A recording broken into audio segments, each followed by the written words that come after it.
It's called The Secret of the Oak Tree. I never saw your face. I never knew what you looked like under that mask, sunglasses, and long sleeves. I never knew how to differentiate you besides your tall height and your slender frame. I don't even think I ever heard your own voice. You used to always be at that small park in the middle of town staring at the same huge oak tree as if you were wondering who hurt it so much that it was always wilted, that it was not wilted under its glorious demeanor. You always watered it right and made sure to keep it nurtured. I, on the other hand, always walked around the park on my way home as a method of calming.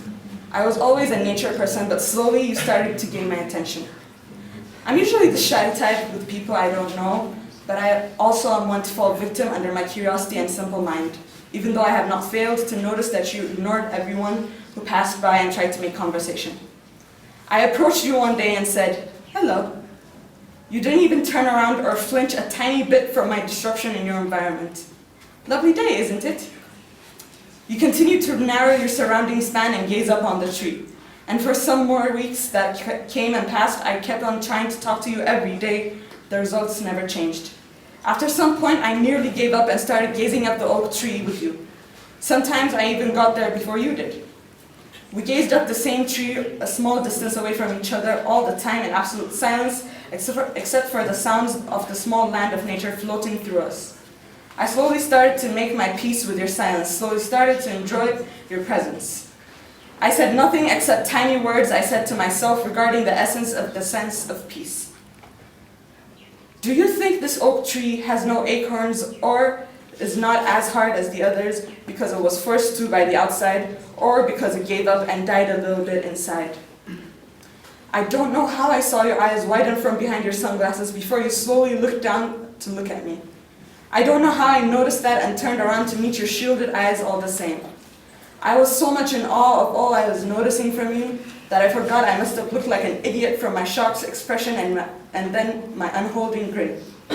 I quickly rearranged my expression so I could look at you in a civil way.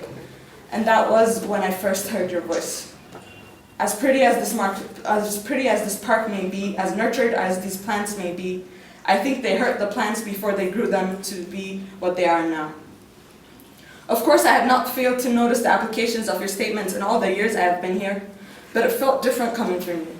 It felt like you knew exactly what you were talking about, like you knew how the plants felt when they were so brutally forced to change who they are. You had turned back to the tree and looked like you were contemplating why you did that. Let someone know what you're thinking. I must be getting better at reading body language, I said to myself. I took 2 steps forward and gently placed a hand on the tree.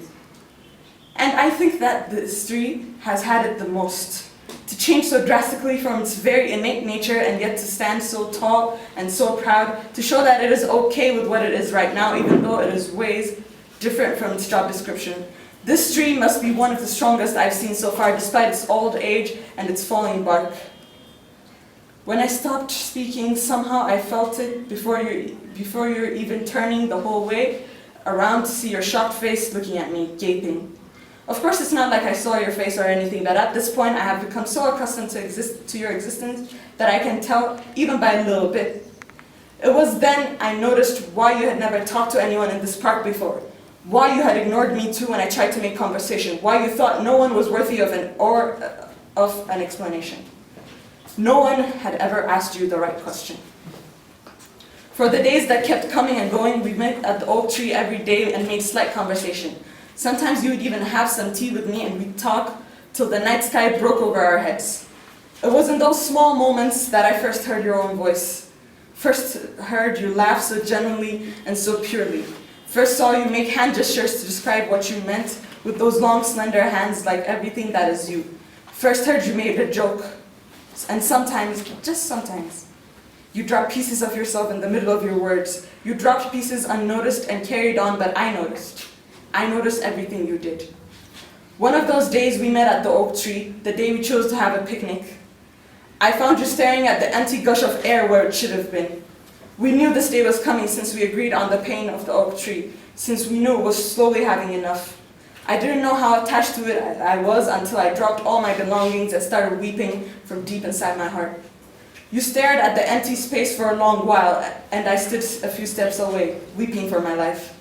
We stood like that for what seemed like ages until you turned to me, opened your arms, and embraced me in a big hug. Now, even in my state, I did not fail to notice your moments of dilemma, of turning around, but you did it nonetheless. And somehow I felt comfortable and at home, and very grateful.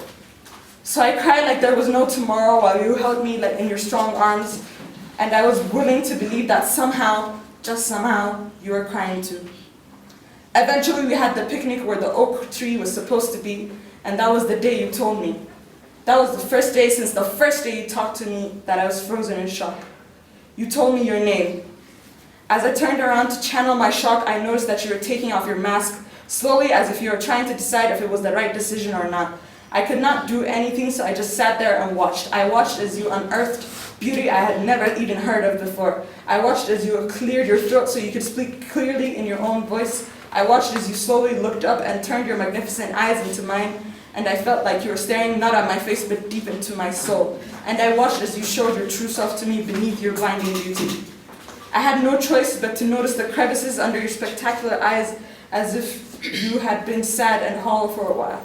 I had no choice but to notice the crusts under your golden lips as if you hadn't eaten for a while.